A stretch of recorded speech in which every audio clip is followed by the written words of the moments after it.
Vous êtes sur l'épisode 142 et on parle de l'ACEE avec Pierre Touzel.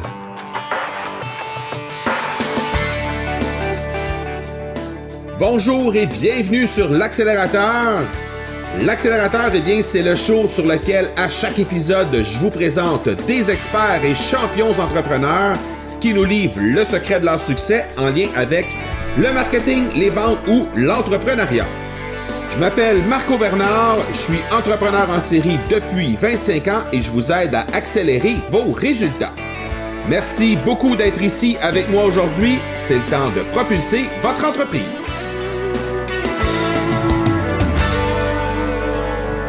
Étudiant, voilà bien un titre qu'on ne dépose qu'au tombeau. C'est une citation de Jean Guiton. Et aujourd'hui, j'ai la chance de recevoir un ex-entrepreneur qui a bien mis en pratique la citation du jour. Il va d'ailleurs nous parler de ça un peu plus tard. Pierre Touzel, il est à la barre de l'ACEE, l'Association des clubs d'entrepreneurs étudiants au Québec, depuis 2009 à titre de directeur général, mais il y œuvre depuis 2003. Il viendra nous parler de cette association qui se charge d'inspirer et de guider les étudiants vers d'éventuelles carrières en entrepreneuriat, ainsi que du colloque annuel de l'association qui arrivera dans très très peu de temps. On a parlé avec lui justement de ce que c'est exactement que l'ACEE.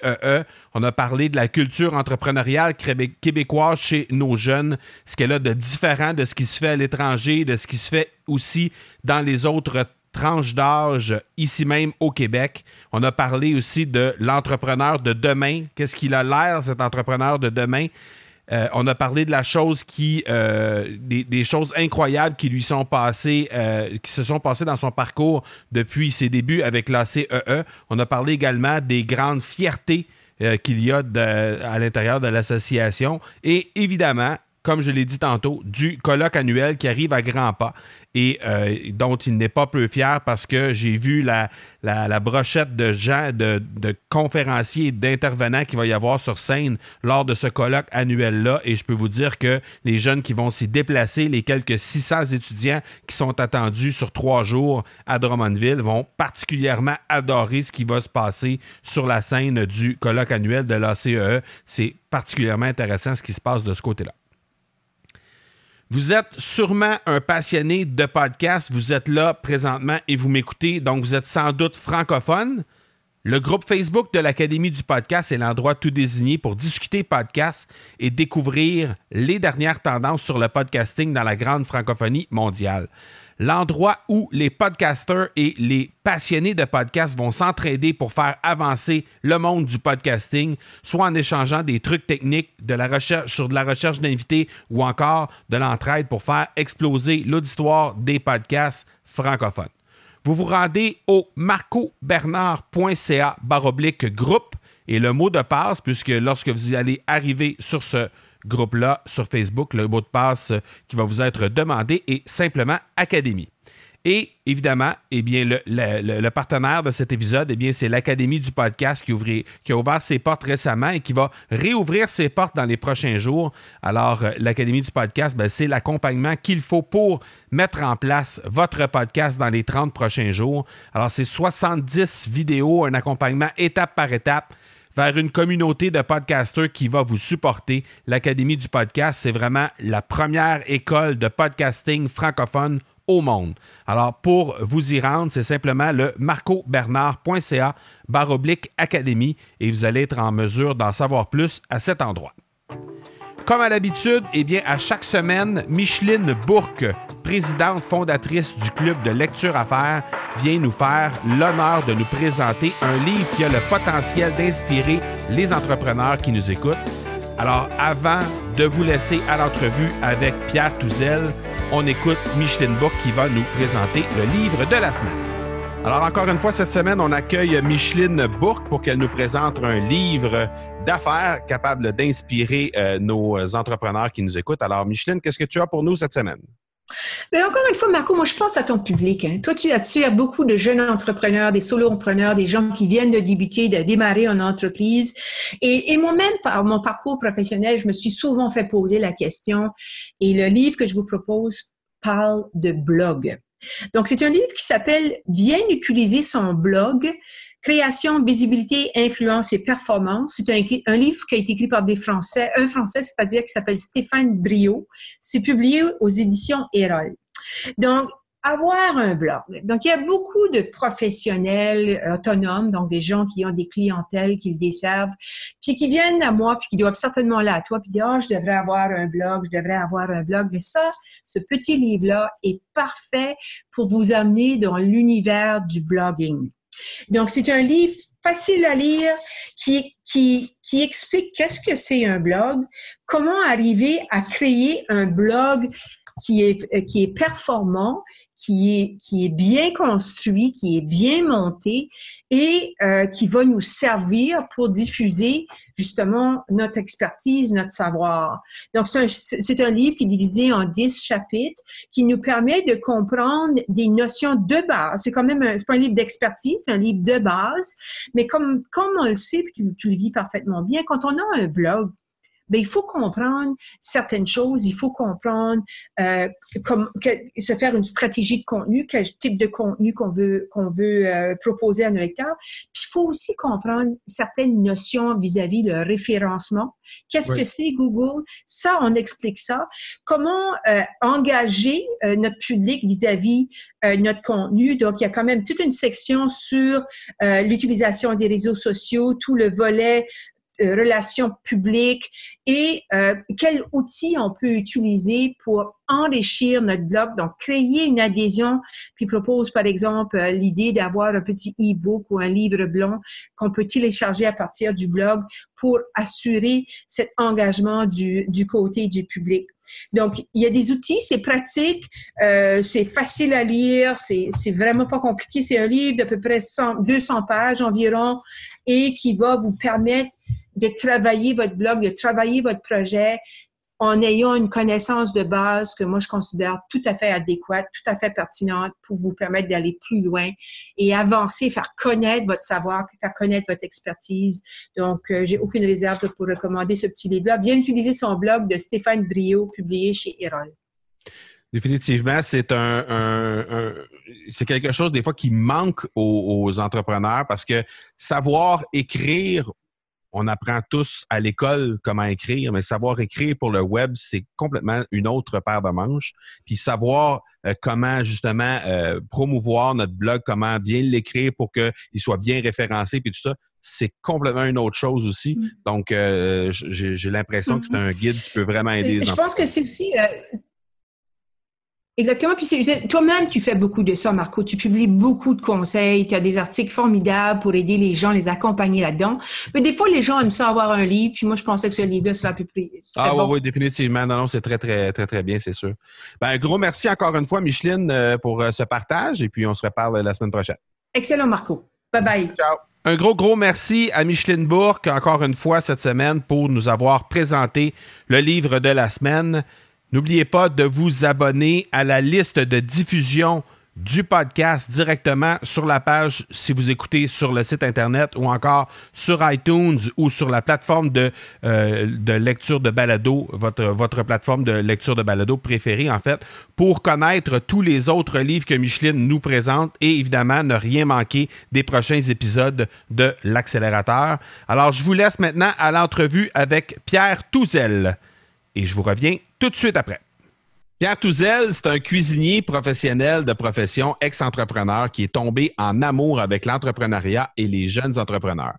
Tellement qu'il a accepté la direction générale de l'ACEE en 2009, l'Association des clubs d'entrepreneurs étudiants. Il vient nous parler de cette association aujourd'hui et de la jeune culture entrepreneuriale québécoise. Pierre Touzel, un gros merci d'avoir accepté l'invitation de passer sur l'Accélérateur. C'est super apprécié. Ben écoute, c'est moi qui te remercie, Marco. Puis en même temps, ben, ça m'a permis aussi de découvrir ton podcast puis ton accélérateur. Alors, très heureux d'être avec toi aujourd'hui.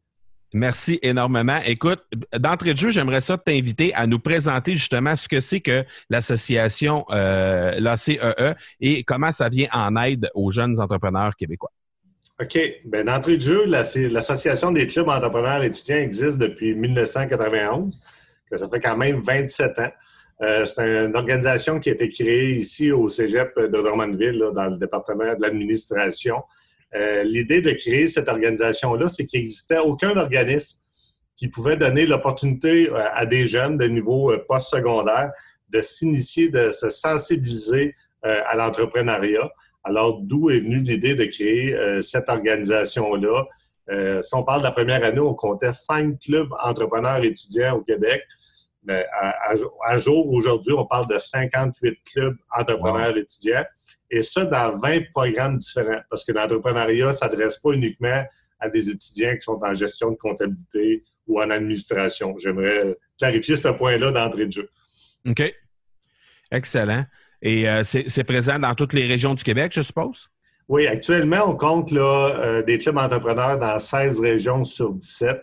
Tantôt, je vous parlais de différents programmes, mais ça peut être en ingénierie, ça peut être en alimentaire. On se trouve à avoir un club à l'ITHQ. Ça peut être en tourisme, comme le club qu'on a au Cégep de Granby. Fait que c'est vraiment diversifié. OK. Là, tu parles de diversification. Toi, tu es sûrement en contact avec les gens qui sont appelés à toucher de près ou de loin à la culture entrepreneuriale. Qu'est-ce que tu penses que nos jeunes ont de différent chez nous de ce qui se fait à l'étranger, que ce soit ailleurs au Canada ou encore ailleurs dans d'autres pays, ou même de différentes tranches d'âge au Québec, là? Qu'est-ce qu'on a de différent, nous autres, les jeunes au Québec, ici?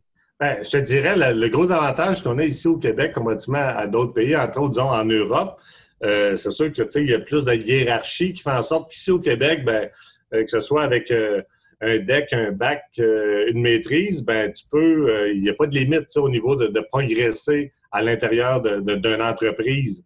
Et même au niveau de l'entrepreneuriat, on n'a pas à s'en cacher, là, l'indice entrepreneurial au Québec ne cesse d'augmenter, même aussi au niveau des jeunes.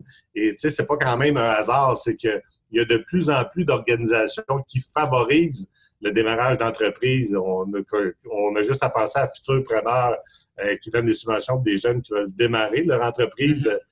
Toutes les grosses banques aussi, on pense à la Banque nationale qui accompagne aussi là, des jeunes qui développent des outils. Je pense à Opério, là, qui est avec Raymond Chabot aussi au niveau de la gestion de ses affaires et tout. Il y a beaucoup d'outils qui favorisent le développement d'entrepreneurs et de jeunes entrepreneurs au Québec. Ouais. Le réseau M aussi avec leur programme de mentorat qui est extrêmement puissant pour aider les jeunes entrepreneurs justement à améliorer leur propre posture entrepreneuriale à eux. Oui, puis l'entrepreneuriat est beaucoup valorisé aussi.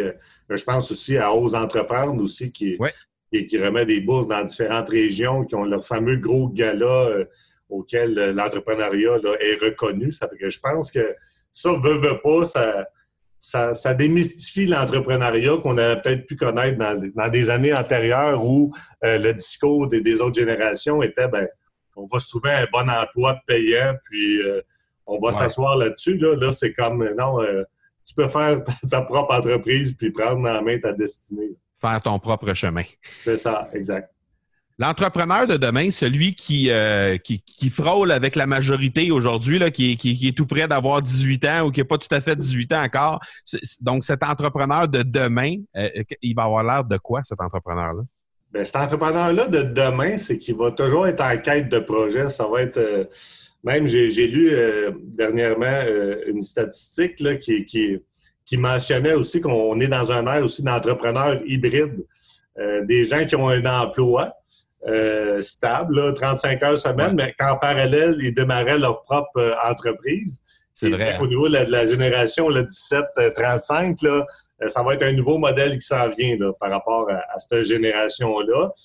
Puis je pense que le signal que ces jeunes-là, puis je crois qu'on peut les nommer, les fameux milléniaux, ils veulent être dans l'action, ils veulent faire partie de la parade, ils veulent pas la regarder passer. Puis je pense qu'on l'a vu aussi avec les élections provinciales, là, les gens veulent du changement, les gens veulent dire « OK, on peut faire les choses différemment ». Ben, ça s'applique aussi dans l'entrepreneuriat actuellement. On le vit, là, cette effervescence-là. Les gens veulent faire partie de la solution. Ils veulent être partie prenante de tous les projets qui vont se développer. Et puis, que ce soit pour eux-mêmes dans leur propre entreprise ou pour le bien-être de l'entreprise pour laquelle ils travaillent, ils veulent pas être mis de côté. Ils veulent vraiment participer à l'émergence, au développement des entreprises et des organisations. C'est intéressant ce que tu dis par rapport à l'entrepreneur hybride. Est-ce que tu dirais que c'est la façon pour les milléniaux de vivre les semaines à 70-80 heures qu'on voyait dans les années 60-70? Que les gens travaillaient à fond, mais ils travaillaient dans un seul emploi, mais ils travaillaient des 60 heures, des 70 heures. Est-ce que ce serait la façon pour les milléniaux de vivre ça, mais à leur façon et au goût du jour, autrement dit? Oui, moi, je dis, on peut faire... c'est un beau parallèle, effectivement. Ça permet, tu sais, c'est quoi que les jeunes recherchent? Tu sais? On recherche tous une certaine reconnaissance, une certaine valorisation. On cherche un sens par rapport à ce qu'on fait dans la vie, là. En général, tu sais, on parle d'instantanéité, on parle des cellulaires, des mobiles et tout. Ben c'est pas demain, c'est tout de suite. Ça fait que, tu sais, ils vont écouter leurs propres émissions, sur le web et tout, pour justement, ils veulent plus de commanditaires. Et ça fait que ça fait en sorte que ça amène une autre culture de voir les choses, qui fait en sorte que pour les générations plus vieilles, ben c'est sûr que des fois, on peut avoir un petit essoufflement. Mais je pense que tout le monde a sa raison d'être. Ceux qui sont des générations avant, les milléniaux, je pense qu'on est là aussi pour donner une perspective à l'innovation qu'ils peuvent apporter dans une entreprise ou bien leur nouvelle façon de faire. Là. C'est de mesurer l'impact de leur façon de travailler, leur façon de voir l'entrepreneuriat. Je fais appel à ta mémoire. Tu es là depuis 2009. Ça a été quoi la chose la plus incroyable que tu as vue dans ton parcours à la CAE jusqu'à maintenant? Ben moi, je te dirais, c'est vraiment la transformation des jeunes. Tu sais, j'ai été sur le développement des clubs entrepreneurs. J'ai supporté le réseau pendant 6 ans, là, de 2003 à 2009. Ouais. Puis moi, ce qui m'a toujours fasciné dans ce que je fais, c'est de voir évoluer ces jeunes-là. Tu sais, l'année 1 dans un club entrepreneur est rendu à l'année 3. Tu sais, le jeune pouvait animer une soirée de réseautage, il pouvait se retrouver sur la scène en avant. Il pouvait avoir eu le goût, la confiance en soi de démarrer son idée d'entreprise. Si je fais un parallèle par rapport au colloque, on va reparler de la CE, mais on leur offre l'opportunité d'un concours de pitch d'idées d'entreprise, qu'on leur dit d'envoyer une petite capsule puis de vendre leurs idées. Mais je pense que c'est tout ça qui fait que les jeunes deviennent curieux puis ils veulent en savoir davantage sur l'entrepreneuriat. Juste par curiosité, ce fameux concours de capsules, on a un taux de participation qui ressemble à quoi dans un concours comme ça? Si les jeunes sont intéressés à vraiment... Est-ce qu'il y a un engouement autour de ça, ce concours-là? Je te dirais, sur 600 participants, une statistique que je n'ai pas mentionnée tantôt, là, la CE touche 1000 jeunes par année, sensibilise à l'entrepreneuriat, l'éveil à l'entrepreneuriat. On parle d'un 10% de ceux qui font partie de notre réseau qui ont leur propre entreprise, soit incorporée ou enregistrée pendant leur parcours académique post-secondaire. Fait que vous avez 100 entreprises existantes qui fonctionnent, là. Oui, exactement. Là, c'est pas de quoi qui est volatile ou de quoi. Là, c'est vraiment une vraie entreprise réelle. Okay. Et même une autre statistique qu'on a ressortie au colloque de l'an passé, on parlait de 67% des membres de clubs qui participaient à notre colloque annuel qui désiraient un jour partir leur propre entreprise. Quand on parle de l'idée du pitch d'entreprise, on peut avoir facilement 30 petites capsules qu'on reçoit à chaque année d'un jeune qui lance son idée, qui a le goût de venir la lancer au colloque puis de passer dans le processus du jury et tout. Là. Fait que, déjà de faire cette étape-là, de oser, juste de dire, regarde, j'ai l'opportunité par le réseau de la CE, par le colloque annuel, de pouvoir vivre cette expérience-là, qui aujourd'hui, on ne se le cachera pas, on est tous en arrière de nos claviers, on est sur nos iPhones, mais de là, de le faire en vrai, devant d'autres qui sont aussi passionnés de l'entrepreneuriat, je pense que c'est vraiment une belle opportunité que la CE du Québec offre à ces jeunes-là. Je t'écoute parler, Pierre, je sens toute la fierté derrière ça. Puis tu parles du colloque, on sent qu'il y a une fierté derrière tout ça. Justement, en parlant de fierté, ce serait quoi pour toi la plus grande fierté de la CEE? ce que Sidney Crosby représente pour l'Océanique de Rimouski, là, le big shot là, qu'on a poussé plus loin, là, qu'on a aidé à pousser plus loin et que là, aujourd'hui, il est rendu dans la grande ligue puis il est rendu un entrepreneur que tout le monde regarde. Ce serait quoi la moi, je te dirais du tac au tac. J'étais la semaine passée, jeudi passé, officiellement au lancement du Strom Spa dans le Vieux-Québec, qui est chapeauté par Guillaume Lemoine, qui est un jeune des HEC que j'ai connu en 2003 lors de mon premier colloque annuel. Je revois encore Guillaume tout timide et tout, là, président de son club, puis il commence à s'initier à l'entrepreneuriat. Puis tu sais, Guillaume a fait ses classes, là. Il a travaillé dans le privé pendant 4-5 ans après ses études au HEC. Il a fait une activité de réseautage. J'ai croisé mon ami Serge Beauchemin et tout, qui est allé parler de son parcours. La chimie a passé. Ben, pendant ces 4-5 ans-là au privé, ben, il a eu la chance de développer son projet, de démarrer son premier spa Strom qui a vu jour sur l'île des Sœurs il y a plusieurs années. Mais tu sais, aujourd'hui, de voir ce jeune-là à Québec, un projet de 16 millions qui va créer bientôt 180 emplois, ben c'est sûr que tu dis qu'il y a un petit peu d'ACE du Québec dans ça, puis il y a une certaine fierté qui apparaît en nous. Mais c'est plus aussi le fait de la valeur ajoutée à la diplomation que l'expérience Club entrepreneur étudiant peut apporter à ces jeunes-là, qui deviennent un jour entrepreneurs ou intrapreneurs, parce que ça, on n'a pas à s'en cacher. Ça va prendre des dirigeants, des chefs d'équipe dans les entreprises tantôt, mais exact. Il va falloir qu'ils développent des habiletés entrepreneuriales avant d'accéder à ces types de postes-là. Bien, la CE contribue à jouer ce rôle-là aussi. Est-ce que les anciens, comme Guillaume Lemoine, par exemple, viennent redonner aux suivants dans l'association par la suite, une fois qu'ils ont quitté, une fois qu'ils sont rendus, qu'ils volent de leurs propres ailes? Est-ce qu'ils reviennent justement pour donner aux suivants, aux jeunes qui sont en place? Oui, bien écoute, Guillaume est un partenaire, là, commanditaire du colloque depuis quand même 2-3 ans. Un autre ici que je pense, Maxime Laporte, du groupe Corum, là, c'est un gros consortium à Montréal qui fait pousser des condos et tout, des tours à condos, que lui, écoute, s'est toujours senti redevable par rapport à la CE du Québec, là. Il a fait partie de notre conseil d'administration là, durant les 5 dernières années. Okay. Maxime, du temps qu'il était en formation pour devenir ingénieur à l'Université de Sherbrooke, ben lui, le contact avec le club entrepreneur étudiant a vraiment été un tournant. Là. Il a comme dit, OK, ça existe du monde qui pense comme moi, qui sont curieux, qui veulent innover, qui ont le goût d'entreprendre. Puis quand je l'ai approché il y a 5 ans pour joindre notre conseil d'administration, ben, il n'a pas hésité à embarquer dans l'aventure, puis il a dit, regarde, c'est la moindre des choses d'y participer. Puis c'est une belle expérience, là, une belle histoire. Coram, là, on parle d'une relève familiale là, de son père et de son oncle et tout. Puis honnêtement, il y a pas plus tard qu'il y a 6-7 ans, il n'aurait jamais pensé reprendre les guides de cette entreprise-là. Ça aussi, c'est un volet qu'il faut qu'on parle là, du reprenariat au Québec, parce qu'il y a beaucoup d'entreprises qui ferment leurs portes.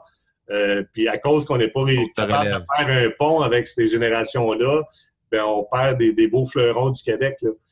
Il y a beaucoup d'entreprises qui ont été démarrées par les baby boomers, puis là, bien évidemment, on arrive en fin de vie, en fin de vie d'emploi, si on peut dire, pour ces gens-là.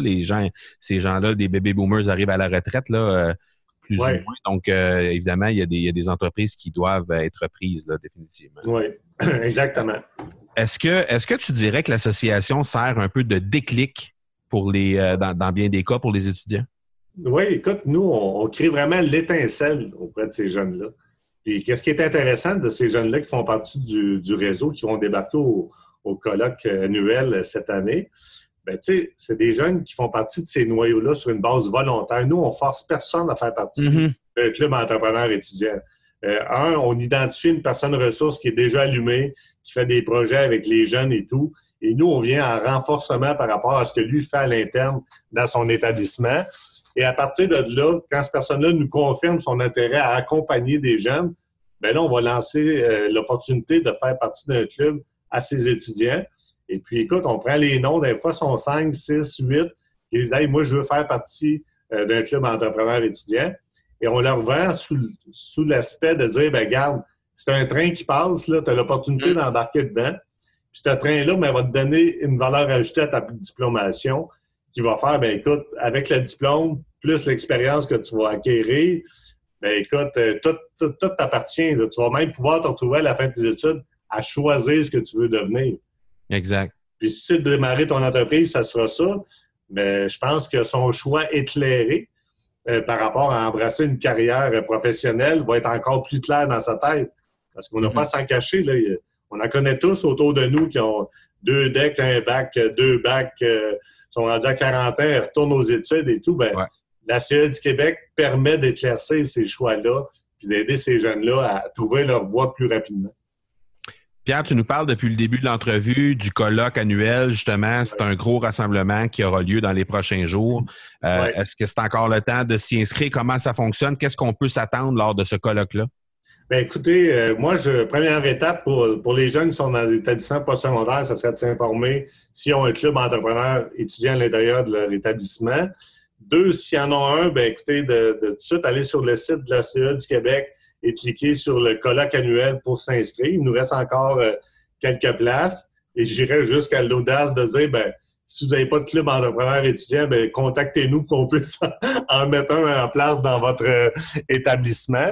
Et je fais une petite parenthèse, depuis les 3 dernières années, on a à peu près peut-être 9 clubs entrepreneurs étudiants qui se créés au niveau universitaire et c'est pas de la magie, là. C'est des étudiants de niveau collégial qui débarquent à l'ETS, qui débarquent à la Polytechnique, d'UQO Saint-Jérôme, qui disent que il n'y a pas de club site, on en part un. On en part un. On crée vraiment une effervescence par rapport aux étudiants à vouloir rester dans la communauté du réseau des clubs entrepreneurs étudiants au Québec. Ça fait que ça, c'est vraiment une fierté pour nous autres. Et quelle date ça se tient, ce colloque-là? Écoute, c'est le 9, 10, 11 novembre prochain. Okay. Et puis, ça a lieu à Drummondville. Écoute, l'événement se fait on est sur 3 hôtels à Drummondville. C'est vraiment un gros événement avec un service de navette d'autobus et tout. Alors, on en est vraiment fiers. 600 étudiants dans une même ville, au même endroit, réunis sur 3 jours, ça va être assez spectaculaire, j'en suis convaincu. Oui, puis qui sont là par choix aussi, avec une programmation étoffée depuis plusieurs années, là, qui n'est pas gênante pour les jeunes, que ce soit nos concours de cas avec les HEC Université Laval, qui se trouve être un cas d'entreprise réel qui existe là, depuis 4-5 ans, à qui on leur donne 3 problématiques qu'ils ont à solutionner durant 12 heures. On appelle ça un 12 heures top chrono. Alors, le vendredi soir, ils reçoivent une clé USB à 10 heures. Et le lendemain, à 10 heures, ils la remettent avec une présentation PowerPoint. Et là, c'est présentation devant jury, concours de pitch d'idées d'entreprise. On en a parlé tantôt. Même processus. Même la finale, on l'a fait devant des gens aguerris, là, des François Gilbert d'Ange Québec qui se trouve être là. Notre président d'honneur, Ernest Hill de Triotech, qui est vraiment un fleuron québécois intéressant là, qui vend à travers 60 pays au niveau de son entreprise. Par la suite, des belles conférences là, que les gens pourront voir avec la programmation. Et c'est des gens qui vont stimuler les jeunes à avoir le goût un jour d'entreprendre une carrière là, d'entrepreneuriat. Mais comme à l'habitude, de toute façon, je vais mettre dans les notes de l'épisode les liens pour que les gens puissent se rendre directement sur le site de l'association. Alors, Pierre Touzel, un gros merci d'être passé sur l'accélérateur. Continue d'aider ces jeunes-là à devenir éventuellement, à développer leur projet, devenir les prochains Alain Bouchard, Guillaume Lemoine, Guy Laliberté, Jean Coutu de ce monde. Je pense que définitivement, l'association s'acquitte bien de ce rôle-là et tu en fais partie. Tu joues un rôle très, très, très important. Alors, continue ton bon travail. Écoute, t'es bien gentil, Marco, puis merci de l'invitation encore. Merci, à la prochaine. Ciao. Je vous rappelle évidemment que vous pouvez trouver Pierre Touzel ainsi que l'ACEE, comme à l'habitude, dans les notes de l'épisode pour vous retrouver, pour aller, entre autres, peut-être vous inscrire au colloque ou encore aller consulter les différents services que l'ACEE est en mesure d'offrir aux étudiants. Un gros merci à Pierre Touzel d'avoir accepté l'invitation de passer sur l'accélérateur. C'est super apprécié. Encore une fois, je pense qu'on a vu tout l'engouement, toute la passion que cet homme a envers l'entrepreneuriat, spécialement chez nos jeunes. Et je pense que définitivement, lorsque je lui ai dit en conclusion que la CEE il fallait que la CEE continue d'aider les jeunes entrepreneurs pour devenir, qu'ils puissent les aider à devenir les prochains Alain Bouchard ou les prochains Guy Laliberté de ce monde, eh bien, je pense que définitivement, la CEE remplit à merveille ce mandat. Alors, n'hésitez pas à passer dans les notes de l'épisode pour connaître les endroits où vous pouvez trouver Pierre Touzel et la CEE. Sans aucun doute, une très, très belle réussite. Encore une fois, un fleuron québécois qui mérite d'être connu et qui mérite tout le crédit qui lui revient en rapport avec le succès que les jeunes entrepreneurs connaissent aujourd'hui. C'est l'heure donc de propulser votre entreprise ou encore de vous inspirer à lancer votre entreprise avec ce que Pierre Touzel nous a partagé aujourd'hui. Voilà donc ce qui termine cet épisode 142. Je vous donne rendez-vous mercredi prochain pour l'épisode 143. D'ici là, soyez bons, soyez sages et je vous dis ciao!